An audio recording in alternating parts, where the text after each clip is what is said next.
Welcome to SRM tutors. ఈ వీడియోలో మనం మే 21, 2026 కరెంట్ అఫైర్స్ క్విజ్ తెలుసుకుందాం. ఈరోజు జాతీయ ఉగ్రవాద వ్యతిరేక దినోత్సవం, బ్రిక్స్ సదస్సు, ప్రగతి 2026, అగ్రి-కోలా మెడల్ మొదలైన ముఖ్యమైనవి తెలుసుకుందాం. మే 21, 2026 కరెంట్ అఫైర్స్ క్విజ్. ముఖ్యమైన రోజులు: 1. మే 21న భారతదేశంలో జరుపుకునే జాతీయ ఉగ్రవాద వ్యతిరేక దినోత్సవం, నేషనల్ యాంటీ టెర్రరిజం డే ఎవరి వర్ధంతిని గుర్తుచేస్తుంది? ఏ. Indira Gandhi, B. Mahatma Gandhi, C. Rajiv Gandhi, D. LB Sastry. సమాధానం సి. రాజీవ్ గాంధీ. 1991 మే 21న మాజీ ప్రధాని రాజీవ్ గాంధీ హత్యకు గురైన సందర్భంగా ప్రతి ఏటా ఈ రోజును ఉగ్రవాద వ్యతిరేక దినోత్సవంగా జరుపుకుంటారు. మే 21నే అంతర్జాతీయ టీ దినోత్సవం కూడా జరుపుకుంటారు. జాతీయ వార్తలు. 2. దేశంలో 3వ NIFTEM national institute of food technology, entrepreneurship and management ఏ రాష్ట్రంలో ఏర్పాటు కానుంది? A. Uttar Pradesh, B. Bihar, C. పశ్చిమ బెంగాల్, డి. మధ్యప్రదేశ్. సమాధానం బి. బీహార్. హర్యానా కుండ్లీ మరియు తమిళనాడు తంజావూరు తర్వాత దేశంలో 3వ నిఫ్టెం బీహార్లోని వైశాలి జిల్లా హాజీపూర్లో ఏర్పాటు కానుంది. 3. కేంద్ర సమాచార కమిషన్ CIC ఇటీవల ఏ క్రీడా సంస్థను RTI సమాచార హక్కు చట్టం పరిధిలోకి రాదని ప్రకటించింది? ఏ. Hockey India, B. భారత ఫుట్బాల్ సమాఖ్య, సి. BCCI, D. భారత ఒలింపిక్ అసోసియేషన్ IOA. సరైన సమాధానం సి. BCCI. BCCI ప్రభుత్వ నిధులతో నడవడం లేదని, అది తన సొంత ఆదాయ వనరులపై ఆధారపడుతుందని తెలుపుతూ దానిని RTI పరిధి నుండి మినహాయిస్తూ CIC తీర్పునిచ్చింది. 4. దేశంలోనే మొట్టమొదటిసారిగా ప్రత్యేకంగా వృద్ధుల సంరక్షణ శాఖ ఎల్డర్లీ కేర్ డిపార్ట్మెంట్ ఏర్పాటు చేసిన రాష్ట్రమేది? A. Telangana, B. Kerala, C. Tamil Nadu, D. Karnataka. సమాధానం బి. కేరళ. వృద్ధుల సమస్యల పరిష్కారం మరియు వారి సంక్షేమం కోసం కేరళ ప్రభుత్వం దేశంలోనే తొలిసారిగా ఈ ప్రత్యేక విభాగాన్ని ప్రారంభించింది.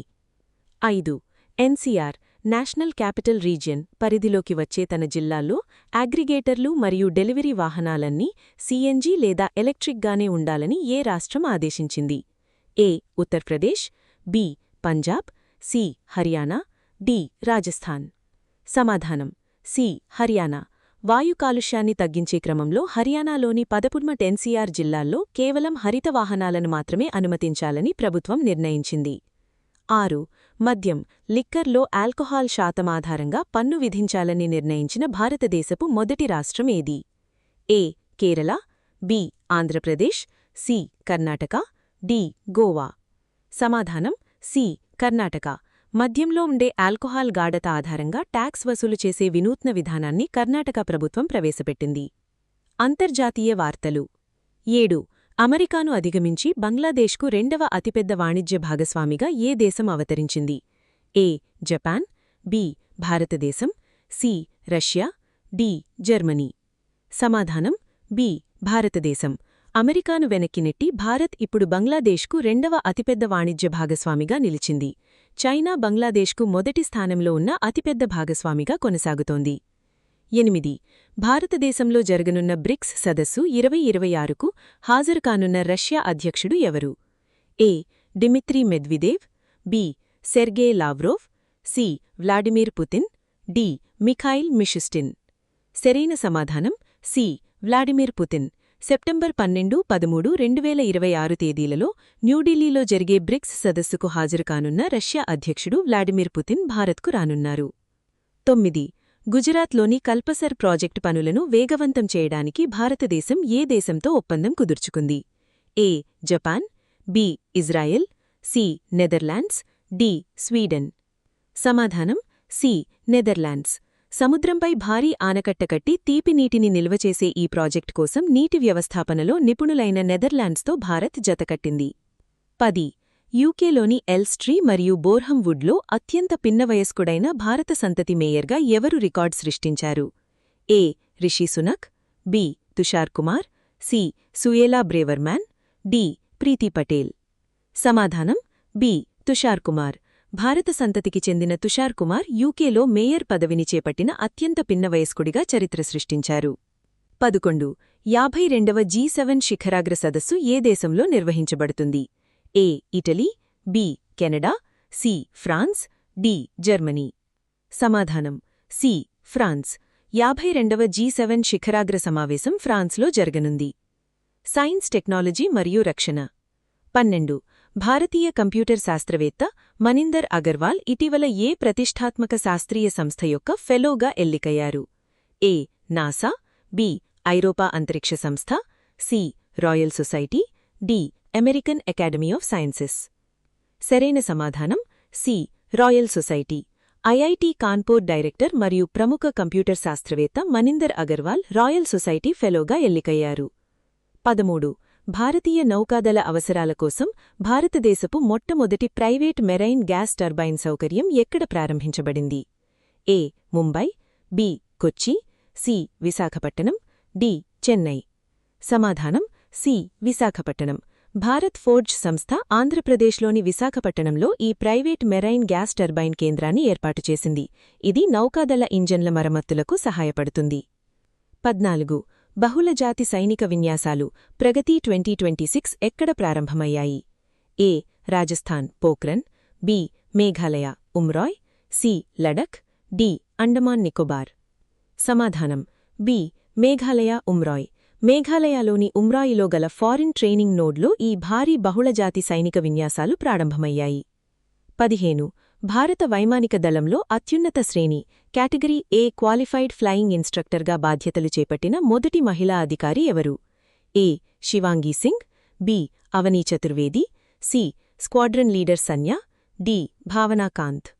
సరైన సమాధానం C. Squadron leader Sanya. Squadron leader Sanya ఈ ఘనత సాధించిన మొదటి మహిళా అధికారిగా రికార్డు సృష్టించారు. వీరు నూతన పైలట్లకు యుద్ధ విమానాలను నడిపేందులో అత్యున్నత స్థాయి శిక్షణ ఇస్తారు. అవార్డులు.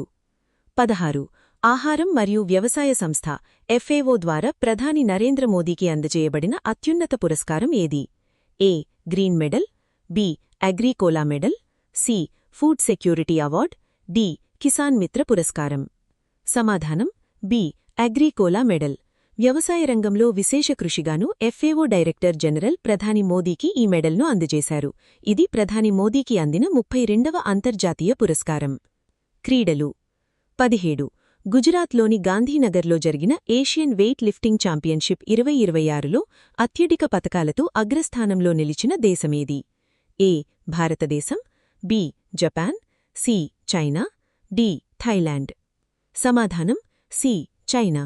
ఈ పోటీలలో చైనా 21 స్వర్ణాలతో సహా మొత్తం 41 పతకాలు సాధించి ప్రథమ స్థానంలో నిలిచింది. భారత్ 11వ స్థానంలో నిలిచింది. జ్ఞానేశ్వరి యాదవ్ భారత్ తరపుని ఏకైక రజత పతకాన్ని గెలుచుకుంది. 18. ఏషియన్ క్రీడలు 2026కు ఆతిథ్యమివ్వనున్న దేశమేది? A. China, B. Japan, C. Qatar, D. దక్షిణ కొరియా. సరైన సమాధానం బి. జపాన్. 2026 సంవత్సరపు ఏషియన్ క్రీడలు జపాన్లో నిర్వహించబడతాయి. పర్యావరణం మరియు సంస్కృతి. 19. భారతదేశంలో మే 21న జరుపుకునే సాంప్రదాయ పంజాత్ నాగ్ ఉత్సవం ఏ ప్రాంతంలో ప్రసిద్ధి? A. Ladakh, B. Jammu Kashmir, C. Uttarakhand, D. Himachal Pradesh. సమాధానం బి. జమ్మూ కశ్మీర్. జమ్మూ కశ్మీర్లోని కిష్త్వార్ జిల్లాలో ఈ పంజాత్ నాగ్ ఉత్సవాన్ని ఘనంగా నిర్వహించారు. 20. ఏషియాటిక్ సింహాల మనుగడ కోసం 2వ ఆవాసంగా డెవలప్ చేయబడుతున్న బర్దా వన్యప్రాణి సంరక్షణా కేంద్రం ఏ రాష్ట్రంలో ఉంది? A. Madhya Pradesh, B. Rajasthan, C. Gujarat, D. Maharashtra. సమాధానం సి. గుజరాత్. గిర్ అడవుల తర్వాత ఆసియా సింహాల కోసం గుజరాత్లోని బర్దా వన్యప్రాణి సంరక్షణ కేంద్రాన్ని రెండో నివాసంగా తీర్చిదిద్దుతున్నారు. ఈ వీడియో మీకు నచ్చితే లైక్ చేయండి, మీ ఫ్రెండ్స్తో షేర్ చేయండి. మరిన్ని డైలీ అప్డేట్స్ కోసం మన ఛానల్ని సబ్స్క్రైబ్ చేసుకోండి. రేపటి క్లాస్లో మళ్ళీ కలుద్దాం. All the best.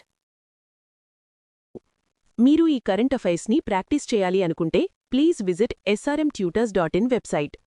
ఫ్రీగా రోజువారీ కరెంట్ అఫైర్స్ టెస్ట్ ఇంకా GK bits, daily jobs information గురించి తెలుసుకోండి. దయచేసి మా ఛానల్ను సబ్స్క్రైబ్ చేసుకోండి.